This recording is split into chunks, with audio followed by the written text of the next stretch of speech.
Welcome to Upthinking Finance, a podcast that offers a unique and discerning view of economics and financial planning. Here is your host, Emerson Fersch. Welcome to another episode of Upthinking Finance. Before we get to today's guest, I want to welcome all of you who are new to the podcast, particularly those of you who found me through the interview I did with John Waters that he posted on his Substack site. And just by way of introduction and kind of a quick background on the podcast, I have worked in the financial services industry here in the United States since 1986. My business partner and I run a financial planning firm called Capital Investment Advisors, which has an office both in Long Beach, California, as well as here in southern Utah. And the reason for the podcast really was just a way to stay in touch with our client base, which is currently located all over the United States, but also to bring unique ideas and voices and concepts that you just don't find in the normal channels in finance. Now, for those who did listen to the John Waters interview, you realize that sometimes we skate across the economic ideas to get to more, at least in my mind, broader and deeper conversations. Although I know somebody once said, if you want to find truth, follow the money. So somewhere in there, you know, there's a common thread with the financial angle. But again, I want to thank you for being here, and also just point of clarity. This isn't a profit center for our firm. It's really a creative outlet. And so to that end, you know, we interview whoever we want and we have conversations about whatever we want. So on to today's interview. Carolyn Myers once said, "Grace is a power that comes in and transforms a moment into something better." Now, I imagine everybody at one time or another has had a dream about what they wanted to do in life. You know, maybe it started as a child, maybe it came in later. I know for me, I'm like a lot of boys that grew up in the U.S. during my generation. You know, I wanted to be a Major League Baseball player, pitching in the bottom of the ninth for the St. Louis Cardinals, you know, winning the Game 7 of the World Series. Sadly for me, I could barely field and I couldn't hit, and so I never made the baseball team in high school. But, you know, it was a dream. And it kind of reminds me of this movie that some of you may have seen called The Rookie with Dennis Quaid. And there's a moment where, you know, he wants to go back and see if he can still pitch at age 40, right? He never got to realize his dreams. And his dad says something to him, and I'm kind of paraphrasing, but along the lines of, you know, son, it's okay to do what you want until it's time to do what you're meant to do. And I remember thinking, you know, how do you know if what you want to do isn't what you're meant to do, right? And so I think in life, maybe you're meant to do a lot of different things at different times. And so that's kind of a good segue in today's guest. And I will say again, getting back to the podcast, I've been really fortunate to meet some amazing people all over the world. And every once in a while I get to interview somebody that has a personal significance in my life. Today's guest is one of those people. Her name is LeNoble. Now, when Amy was younger, her dream was to become a professional dancer, the kind you would see on Broadway or television. She went to Loyola Marymount University in Los Angeles to pursue this vision, where she earned a bachelor's degree in dance, graduating magna cum laude, while also minoring in business administration.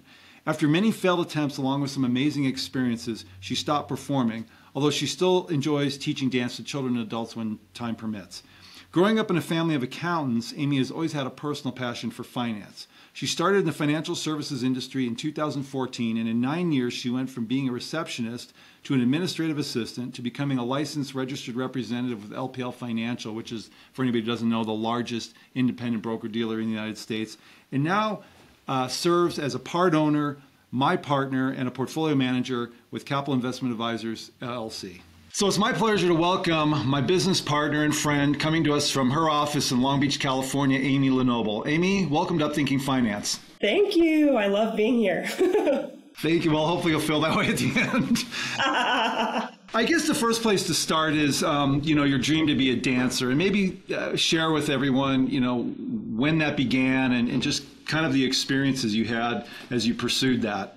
Yeah, thank you. I love that we're talking about this, by the way, on a financial podcast, which will be revealed why as I speak, but it definitely pertains. They definitely connect. You wouldn't think they connect, but they connect. Dance, yeah, that's like my number one love. I wanted to be a dancer since I was little. I mean, as long as I can remember. My mother was a dancer, and her mother was a dancer, and dance has always been a good friend to me. My mom and I, we would always dance together. You know, she's passed away now, but that's my memory of dance, is that it was a joyous thing that connected people. And I pursued dance pretty much my whole life. Went to classes. I was a part of teams. I did it in middle school, high school. I majored in college. I pursued, a dance career after college. I really wanted to be a dancer. I wanted to be on Broadway or like Beyonce's backup dancer, neither of which ever happened. But that's what I wanted to do. It did not come easy. I will say that. I definitely have been the worst in the room numerous times. I definitely got a lot of rejection at various auditions. I was the weakest link in multiple classes and maybe even in a performance. Those things are all true. I had to work at dance. But there were so many rewarding opportunities. I just said a lot of negatives, but there were times that I was the best in the room, and there were times that I got the award over other people, and that I made the show or the audition. There were definitely those times too.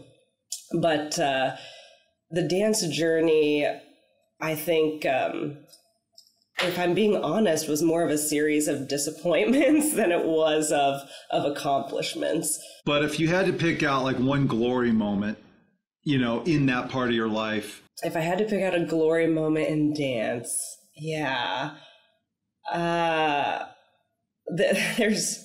there's two that come to mind. I'm thinking of which one I want to share. I'll share them both. Yeah. There was a time, actually right after my mom died, which would have been in high school. She passed away. My dad was very supportive. He was at all of my performances. By the way, my family has always been extremely supportive of dance. They have never told me ever that you should be in a more serious career. This is a very difficult job. You're wasting, your time and your life and your intelligent brain on this career. Never was that said to me. I know it's said to many people, but it was not said to me. So that's a side note. But my dad was very supportive. He was at all my performances, and he was at my performance in high school where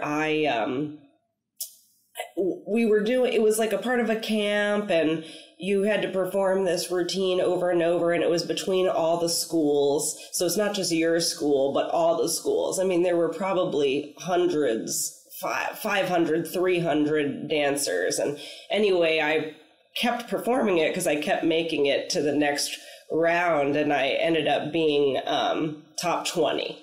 They don't put an order after that. They just give you like top 20. So I think they were just being nice for a high school, or they just were tired of everyone performing it. But I did get top 20, and I got my little top 20 award. And then high school senior year, because my mom passed away my junior year. At my senior year, my high school, we were a class of maybe like 200. People get to vote for like different things about people in the class just for fun, like most likely to succeed. And anyway, I didn't know this, but they created a category for best dancer, and I won. And I was not by any means like popular in high school, so it felt nice to be noticed. Like, oh, they created a best dancer for me. Like, that felt good. That was a nice little positive experience in my like negative high school experiences of like learning about death and like dying and all these things. So yeah, I'll share that as the glory moment. All right. No, I was sharing in the beginning of the intro, I wanted to be a baseball player, but I never had a glory moment. So, it was like more like a pipe dream. Sad mine is just in high school. Yeah, right. Yeah. Thank you.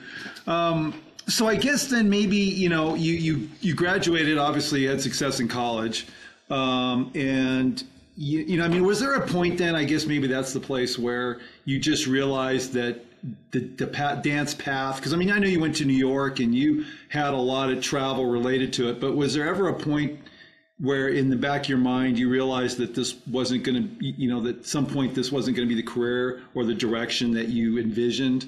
If I'm being completely vulnerable and honest, no, I genuinely believed that I was going to make it in dance, which I think is the reason for the greatest disappointment that it was. I really thought I was going to make it. You alluded to it. I did go, I was in LA for college, pursued dance there, chose to go to New York to pursue dance there. And just summating, I did make things. I just never made it to where I wanted to, but there were lots of experiences, majority rejections, but lots of great experiences in various companies, shows, even a short film that I was a part of. But went to New York, didn't feel like I was making it. I am a Christian. And so somebody had recommended this Christian dance team. I did send in a video submission and I made that. So I went to Kansas City, and I've had various dance things in Scotland and China. I've had wonderful experiences, but there was very honestly never a time that I considered doing anything else, or that I considered that I wouldn't make it. I really believed that I would make it. And if I'm being super honest with you, my business partner in a non-dance industry, I still think I will. I still think dance possibly has a role in my life, whether it's teaching or choreographing. I never fully released the idea, but it was a deep disappointment to realize, in the industry, age matters. There's not a lot of careers, actually, or callings where age matters, but athletes like baseball and dance, the age matters. And, I'm 37 now. It's probably I'm probably not going to be Beyonce's backup dancer. So that, there's an acceptance of age and physical limitations, but I never fully got over dance as a career, if I'm being, totally transparent. No, well, and maybe you're not supposed to. I mean, I think that's part of the thing in life is, you can put limits on anything, and who knows, everybody has a path and you just go with it. So, all right. So so maybe then let's go the transition. You mentioned you went to Kansas City, and if I remember right, that's where your financial services career started. Maybe share kind of that part of the shift here. Yeah. So I did go to Kansas City. I performed with this Christian dance team, and we were doing some outreaches and various performances. And then the tour was over. I was tired of not making money. I was tired of struggling to survive, which I feel is a valid feeling. And I, have a degree. I also have a business degree, so it's not just a dance degree. And, I was in National Honor Society. I was in an academic fraternity. I definitely had been using a lot of right brain activity, and I was curious, not even curious, frankly, hungry for left brain activity. I was hungry for it. I was desiring it. I took a job as a receptionist at a financial firm, not ever planning to be anything in finance, just a receptionist, a job where I could get paid and still possibly audition for dance, since dance was always the main goal. But I did discover in that job that I enjoyed finance, And my boss at the time actually kept trying to his credit, get me into finance. Like, hey, would you like to be more? Would you like to do more? And the answer was always, oh no, because dance, I can't cheat on dance. I'm I'm a monogamist, but I can't cheat on my partner, but I did enjoy finance. I'll say that. And I learned much later, because that's 8-9 years ago, that I would be allowed to enjoy finance, really be allowed to enjoy something else. I'm allowed to enjoy other things. And my involvement in those other things doesn't define, my success or lack of success in dance. It's okay to have multiple purposes and enjoy different aspects. I felt guilty for enjoying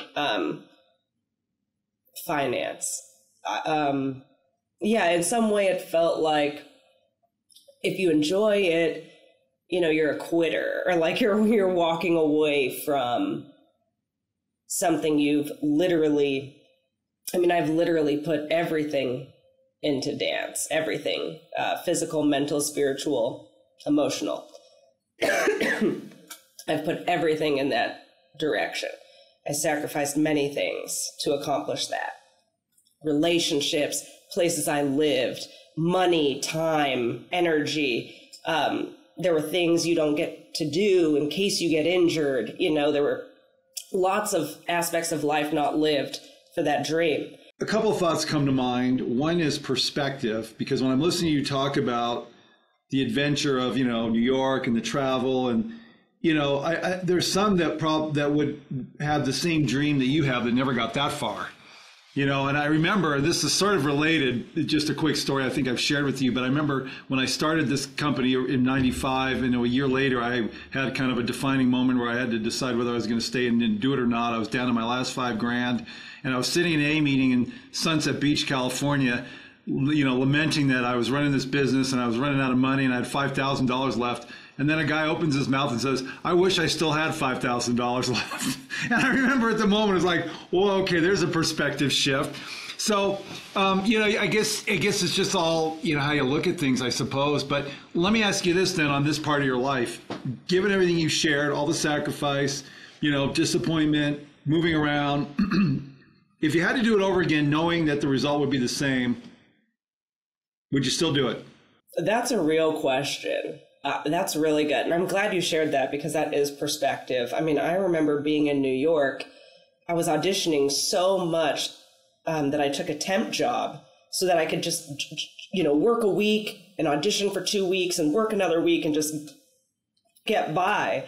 But I remember standing on the subway, asking if someone could swipe me in. At the time, it was $1.85 to just, I think, to go one way, and I didn't have it. It's like I had $10 to my name, and I just can't afford this swipe. So that's real. That's a good perspective. Thank you for bringing it up. I would definitely do it again. I would do it again. I think I'm very good at discussing the negative. That's how my mind works. I'm very restorative, and I talk about the problems, but it's valid to discuss that dance, if I did not have dance, I would not know my capacities. Dance is the sole reason, I really believe, out of everything I could choose, death and dying, other, heartbreaks, anything else you could think of. Dance is number one, the sole reason why I know my capabilities. Dance showed me that I'm capable of practicing until it's perfect, pushing past my limits. Dance showed me resilience. Dance showed me my discipline, my obedience. Dance showed me my persistence and my hard work and how I do things with excellence. So dance is the reason for a lot of my confidence, even though dance was very disappointing. But it's not that dance was disappointing. It's that I didn't make it where I wanted to. But I had very successful teaching opportunities. And I felt like I just couldn't enjoy being a good teacher because I didn't want to be a teacher. I wanted to be a performer. But the truth is, dance has given me many successes, and dance has shown me who I am.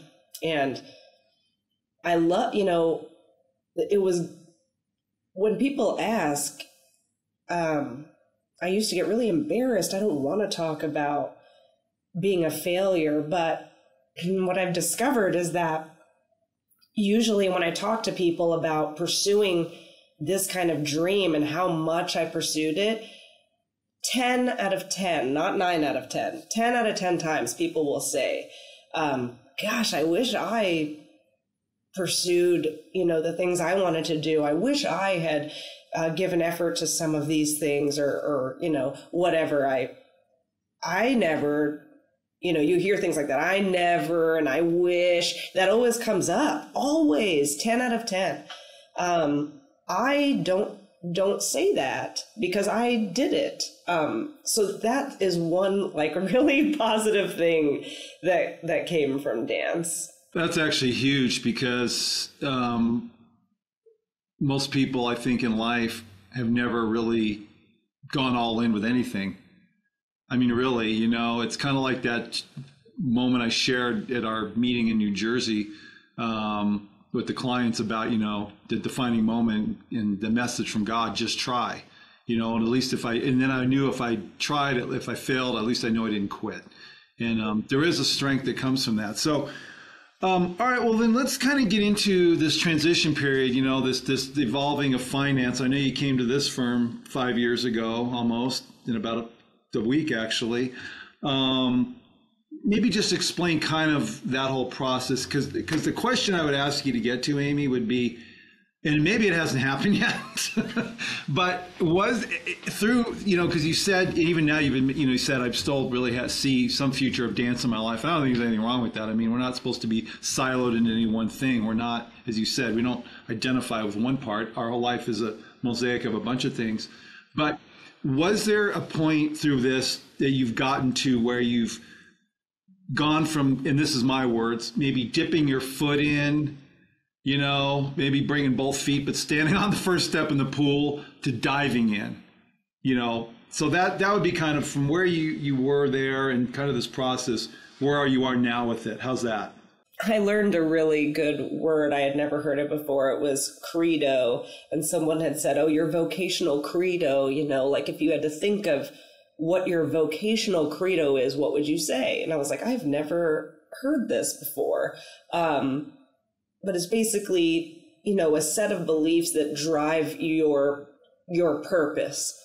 Not a specific career, but a set of beliefs, a set of things that are within you, that if you were doing those things, you would be satisfied or fulfilled or have enjoyment. And for me, I thought about it. I ruminated on that.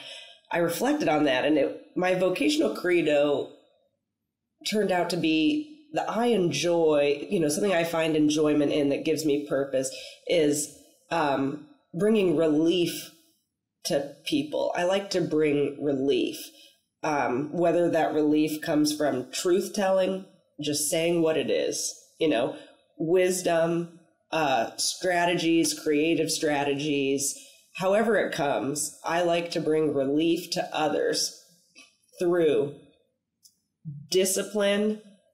I know these sound boring, but to me, the word discipline is so motivating and energizing to me. I'm a nerd with discipline, but to bring relief to people through discipline and hard work and creative strategies, I enjoy that. In one season of my life, that was through dance. We'd put on performances about domestic abuse, put on performances about negative thoughts. And I remember I portrayed a negative thought through dance that was just irritating a person. These types of things, creative strategies, putting together dances that people can relate to and feel seen and heard and understood, and, come up to you afterwards and be like, I have gone through that. And the domestic abuse dance, I had played like an abused wife, and I was dancing with a partner who's a male, and it was like a spousal or maybe even boyfriend, girlfriend relationship situation of abuse. People would come up to us crying, and you could just see like the relief that they felt like understood.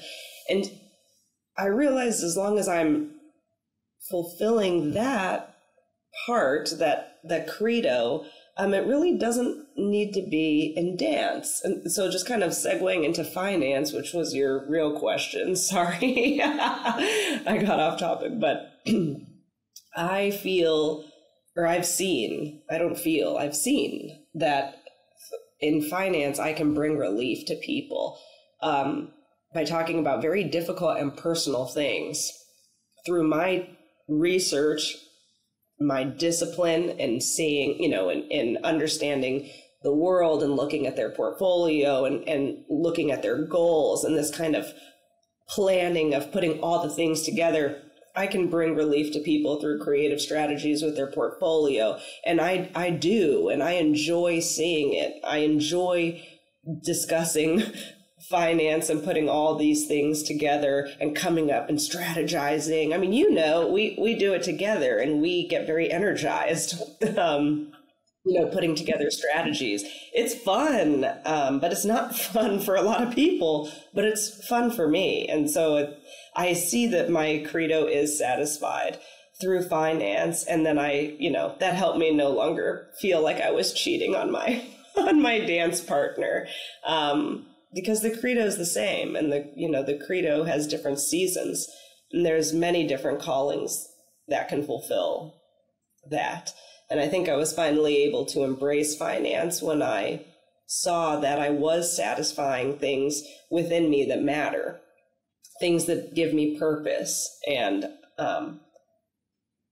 purpose is my number one driving factor, I would say. I have to feel that there's a purpose to the things I'm doing. I'm not very good at just going with the flow and kind of having that type B spontaneous personality, which is a wonderful, but I am not that. I am type A, and I like to know that the things I'm doing are providing value and that I have a purpose, and I like to have my routine, and I like to have, my plan, and I like to see my plan come to fruition, and I like to be a part of the reason that it comes to fruition. I want to be actively involved, and I want significance. I just have a lot, just like I did in dance. I wanted significance. I want it in finance too.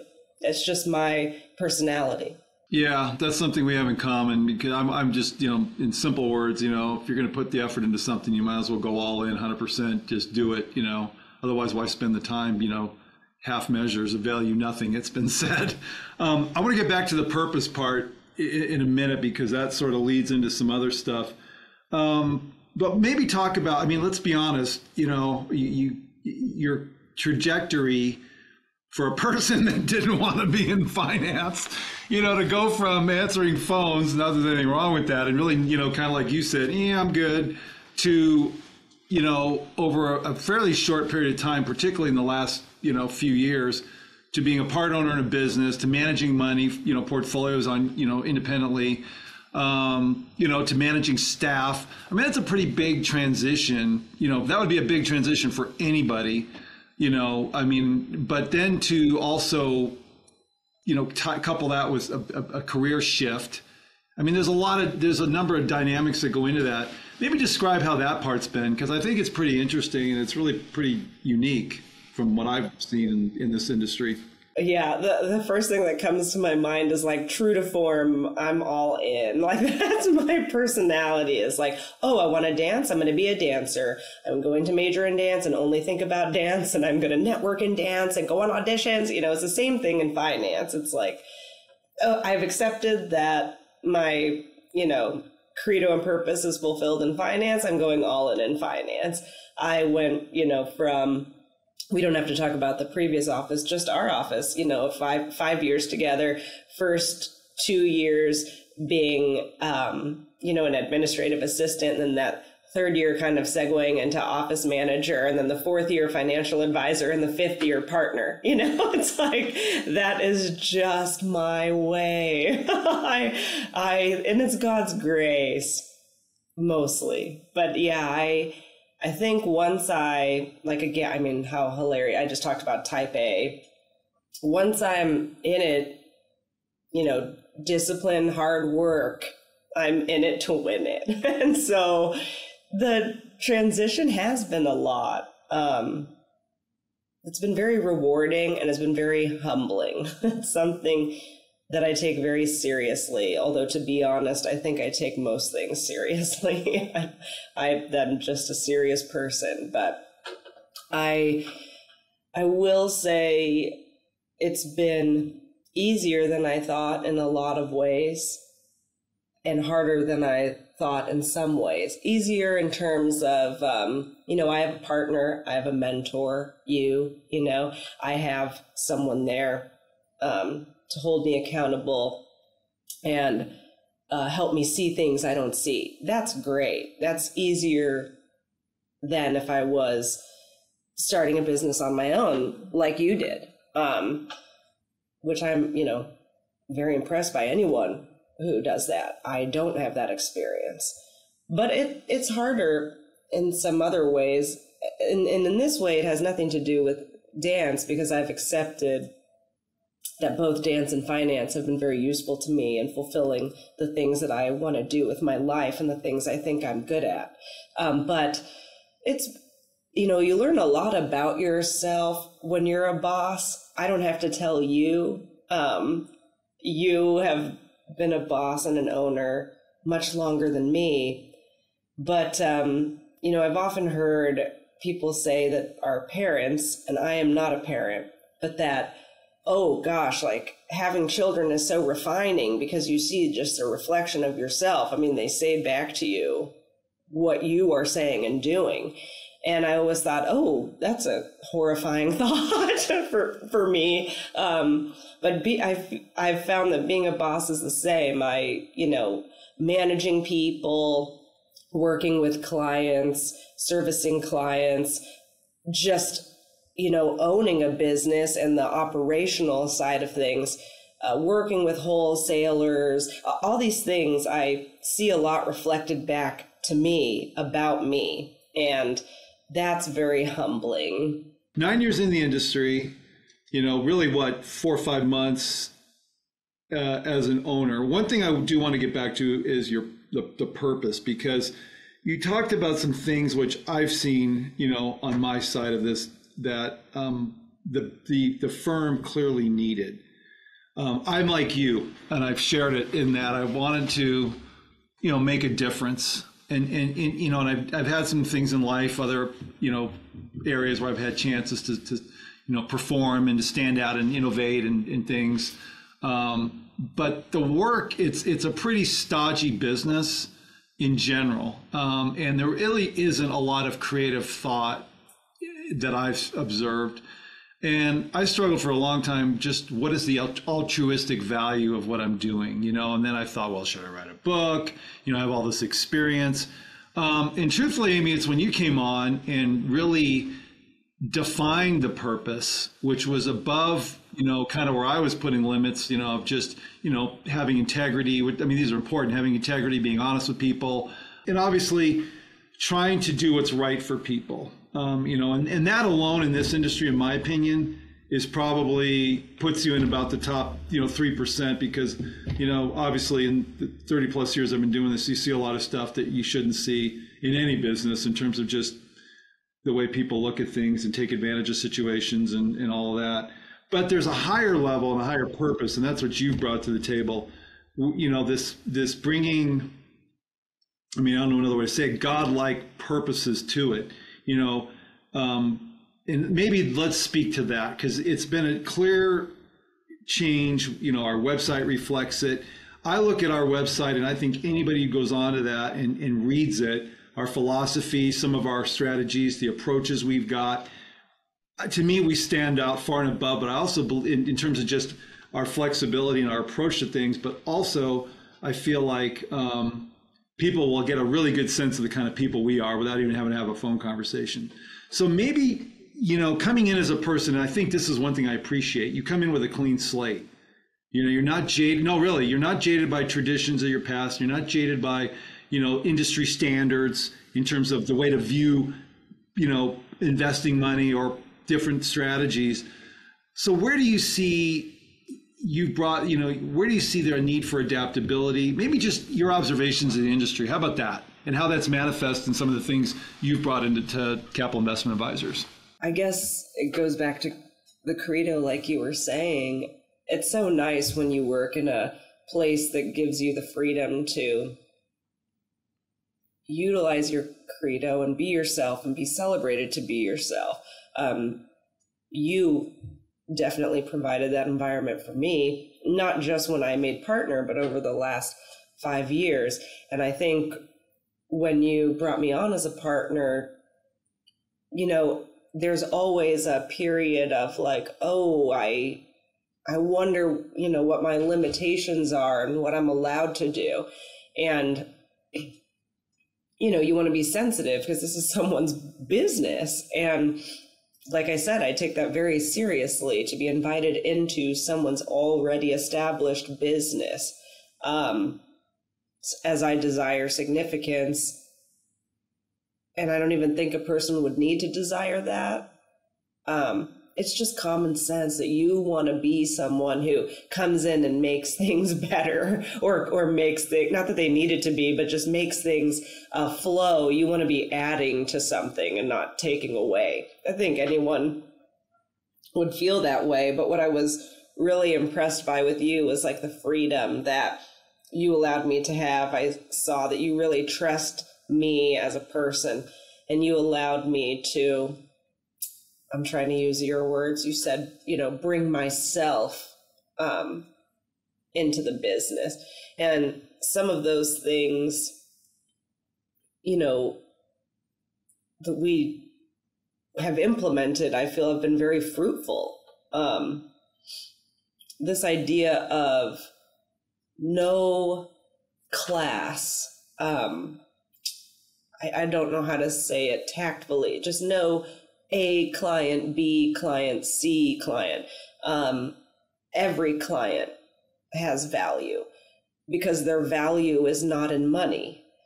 We value the relationship above the money. And I appreciate that you and I are the same in that. We want the relationship first, and I think we do portray that in our interactions with clients and on our website, as you've said, and the money comes later. What we do for a living, we service the client. The money's a part of it. I feel, you know, I always say this, like money is a means to an end. It's not the end. And if someone was looking for money to be the end, if their goal was just to make money, we, meaning me and that person, wouldn't be a good fit. That's not my credo. There's nothing wrong with that. People do that and are successful in that. But it's just not for me. I just wouldn't be your top choice. I wouldn't be able to do it for you. I wouldn't find purpose in it. But if someone wanted money as a means to an end, money is a part of attaining these said goals. You know, I'm the one for you. You just gave me a ton of energy. Like I said, creative strategies. I have to hit a goal. That's what I enjoy to do. I know you feel the same. I know that we've discussed this. And so it was really nice to be able to just be myself and bring in that I'm relationship focused. and the rest will be added. And that we're, servicing the relationship brings a multitude of successes that aren't talked about, I feel, in the industry. And, in my minimal experience comparatively to you. But really, if you have a good relationship with the client, you're free from a lot of other negative situations that could happen to you. And the reason is the person trusts you and understands you and knows you're approachable, knows that you have no pride, knows that you're coming at it thinking of them first. They can't know that ever without a relationship. They'll just never know it about you. Even people can be that way in the financial industry, but you don't know because you haven't gotten to know them. And so they're working with your money, and a lot of negative things can happen. 2008, 2001, 2020, the first part of it. And if people don't know you, there's a lot of negative that can come at you. I want that relationship. I value that relationship. I like to know about your life. I want to know about your kids. I want to know about your goals. I want to know about your fears. And it's interesting. And again, I have less experience than you. I'm sure you've experienced this more in client meetings, but people always apologize. They're always apologizing for their feelings. Don't. To me, your feelings are paramount to me attaining the goal you want. I have to know what your feelings are. And I don't mean that we're driven by feelings, most certainly not. But what I mean is, did I really bring you value if I put you, in something that's making money but causing you daily stress? Did I bring you value? Because again, money isn't the end all. It depends on the person. I want to bring value to the whole person, bring value financially, bring value through peace and wisdom, and bring value through approachability. They can contact me 3 times in a day if they want to, and not apologize once. That's what I desire, and I feel you've allowed that, and that it's been fruitful. We've made some great connections, and like I said, the relationship first, the rest will be added. I feel a lot was added when we became more relationship focused. We're getting referrals, and that wasn't the goal. We're suddenly getting referrals. We're meeting people. People are calling us saying they have this extra in the bank. Why are they doing that? Why is it happening? Well, it's because of relationship. It's not because, no offense to us, we're the best in the business. It's because they trust that we're putting their needs first. You just said a lot there, Amy. No. I mean, because, and this sort of gets into, as we kind of wind up our conversation, there are some, for me, so I'm just going to speak for me, and I, we shared this with clients at our, little visit out in the East Coast a few weeks ago, that I've always wanted to keep a firm small, and I always wanted there to be a personalized element to it. However, as a person who was a product of the system, going back to working at a bank as a financial advisor, where I had to call in numbers every week. I mean, you talk about, an oxymoron, right? Establish personal relationships, but make sure you hit your target every Friday. Otherwise, your boss is going to come down on you, which he did. I mean, that was one of the motivations why I left. It just never made sense to me. But what you've brought has been an affirmation of things that I've felt. But not only has it been an affirmation, it's now literally, I don't know another way to put it, but we've concretized it, in terms of how we operate. And so there are trade-offs. You cannot easily accomplish what you're talking about as a bigger firm, because at some point you get lost in administrative stuff. I mean, there's a real balance here, but yeah. And so that's what I've really appreciated. I've shared with you before, And for anybody who's listening, particularly our clients, I mean, I've, looked, I knew I needed a backup plan. I mean, as a planner, you're always, poking holes in finding the pothole or the weak point in any type of a situation. And so when you run a business, of course, what happens if something happens to you? I mean, I've had, clients ask us that, more so as I'm getting older, it comes up more frequently. What happens to you? And I realized I needed an answer to that question. And so I went through a process of bringing other people in. But my benchmark was pretty darn low in terms of my expectations, which was simply somebody who I felt could competently service a client if my demise came unexpectedly or I couldn't work for some other reason. And it really wasn't until just this year, or maybe I shouldn't say that, maybe a few years ago, I realized, it'd be nice to have somebody to collaborate with. It'd be nice to have somebody to actually run a practice with. It'd be nice to have somebody who has a different view of things that can add, as you said, too. And, it wasn't until, it became clear to me that that person was you, where those expectations not only were met, they've been exceeded. And so I'm really grateful for that, because we align in the things we need to, but we differ in areas that are important as well. And that's just a rare combination. And so when you can have a trust and a respect, it's enhanced the business. I mean, you talk about learning things yourself. I have too. It hasn't been easy to bring somebody into trust, I mean, and yet, it's rewarding. And as you said, I think we're blessed with clients who see that. And it's as you build something and the results, God just, takes care of itself. So it's tradition to give my guest the final word. I do want to say I think this is a good point to let people know. I alluded to it in a couple of episodes ago that there'd be some changes to the platform. And so if you enjoy listening to Amy, she'll be joining me as a co-host on the podcast here in the not too distant future, as well as we'll be doing some of her own interviews as we go forward with Upthinking Finance. So we continue to evolve and progress.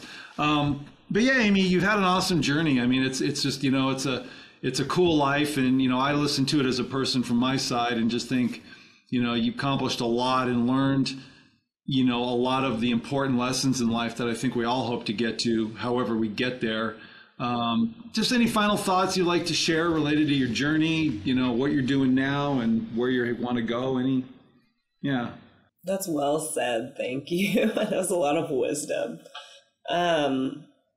No, the final thought is that I guess what I've learned in my 37 years of existence is if I'm always seeking the truth and being honest with myself, things will work out.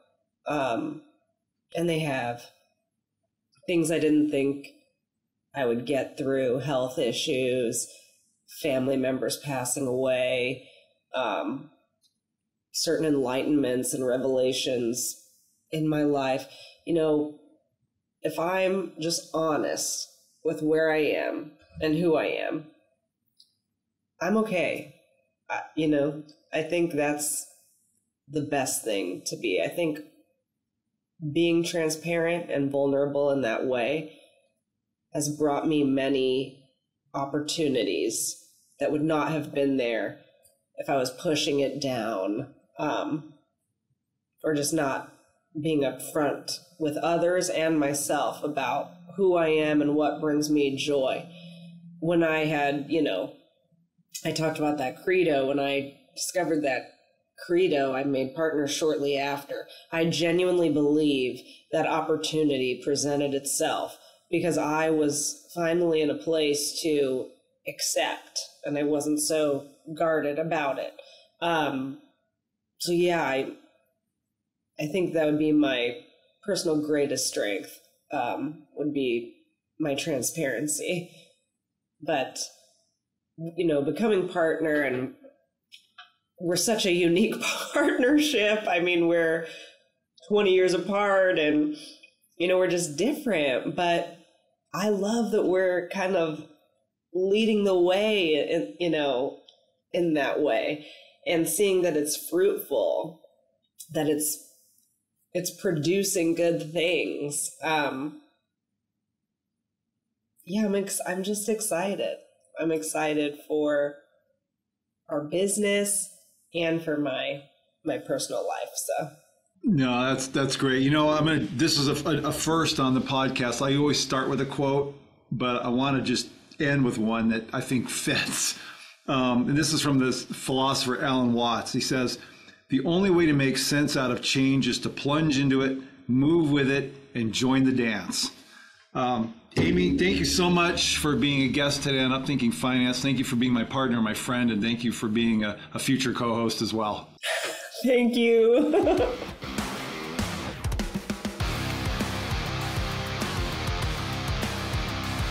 Emerson Fersch is a registered representative with and securities offered through LPL Financial, member FINRA, SIPC. Advisor services offered through LPL Financial, a registered investment advisor and separate entity from Capital Investment Advisors. The opinions voiced in this podcast are for general information only and are not intended to provide specific advice or recommendations for any individual. To determine which strategies or investments may be suitable for you, consult the appropriate qualified professional prior to making a decision. The guest speakers and the companies they represent are not affiliated with or endorsed by LPL Financial or Capital Investment Advisors. Individual tax and legal matters should be discussed with your tax or legal expert. Economic forecasts set forth may not develop as predicted, and there can be no guarantee that strategies promoted will be successful. All performance referenced is historical and is no guarantee of future results. All indices are unmanaged and may not be invested into directly. There is no assurance that the techniques and strategies discussed are suitable for all investors or will yield positive outcomes. The purchase of certain securities may be required to affect some of the strategies. Investing involves risks, including possible loss of principal.